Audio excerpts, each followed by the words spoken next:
bilingüismo con justicia y perdón. Dicha grande es tener entre nosotros un ser de tan gran noble corazón. La profesora se llama Carmen, ella va dedicada a esta canción. La profesora se llama Carmen, ella va dedicada a esta canción. Yo prometí que haría una composición para esta profesora que se ganó el aprecio colectivo de su grupo, fue mostrándose el amor, ella bien supo, por eso nuestros corazones quedó.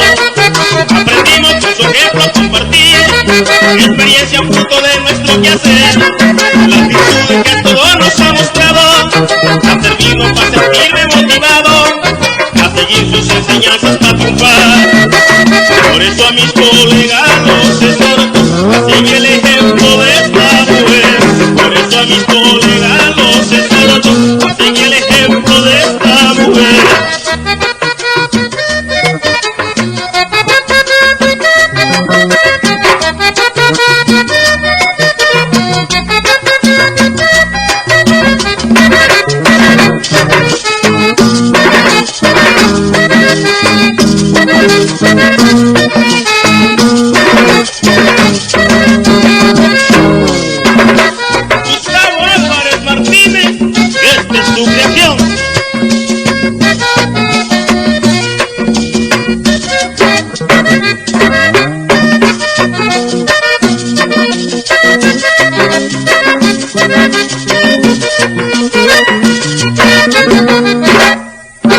Carmen Zaparrado, hija del llano, tu nombre es sinónimo de bondad. A cantarle a tus dones he querido con la más ferviente sinceridad. Te expreso con estos versos mi respeto y mi gran admiración por tener un corazón de docente que fielmente muestra su vocación. Por favor no crean que solo alabanza, porque ella merece estoy mucho más.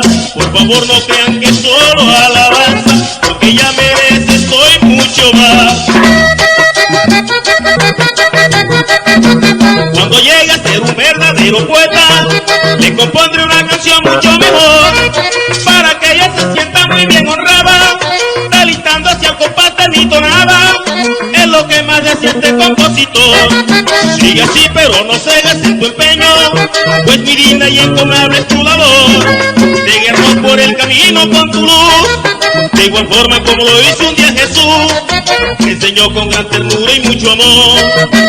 Con esta me despido, Carmen, que Dios te bendiga.